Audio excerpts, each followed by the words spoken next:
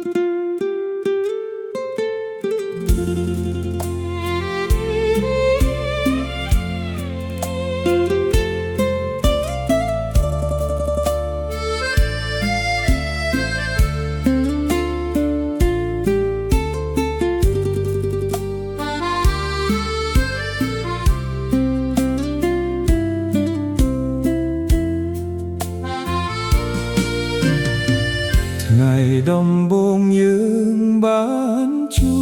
បនៅលើទឹកដីសៀមរាបស្នាមញញឹមរបស់អូនធ្វើឲ្យបេះដូងបងរំភើបមិននឹកស្មានថាស្នេហ៍មួយនេះនឹងប្រែជាទុក្ខសោក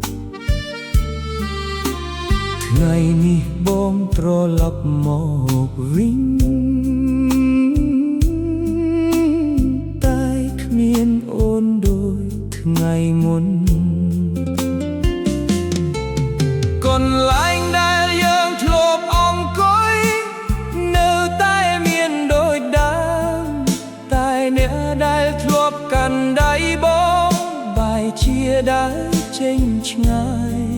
សៀមរាបនៅតែស្រស់ស្អាតតែចិត្តបងសែនឯកាព្រោះអនុស្សាវរីយ៍ទាំងអស់សុទ្ធតែមានរូបអូនអូនអើយបងនៅតែនឹកអូនរាល់ថ្ងៃទោះដឹងថាអូនគ្មានថ្ងៃវិលមកវិញសៀមរាបជាទីកន្លែងដែលបងបានស្គាល់ស្នេហ៍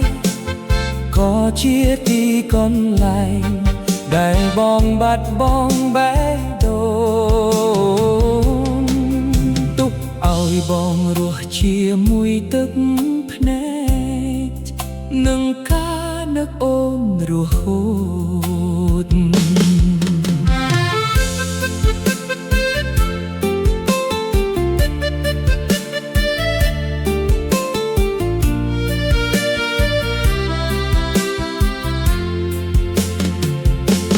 ថ្ងៃណាអូនបានឮបទចម្រៀងនេះសូមដឹងថាបងមិនដែលស្អប់អូនឡើយបងគ្រាន់តែសោកស្ដាយដែលស្នេហ៍យើងមិនអាចបន្តហើយបងនឹងរក្សាអនុស្សាវរីយ៍នេះទុកក្នុងបេះដូងជារៀងរហូត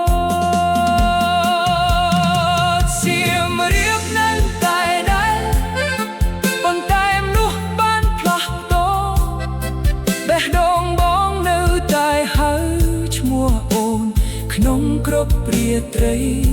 បើមានជាតិក្រោយសូមឲ្យយើងបានជួប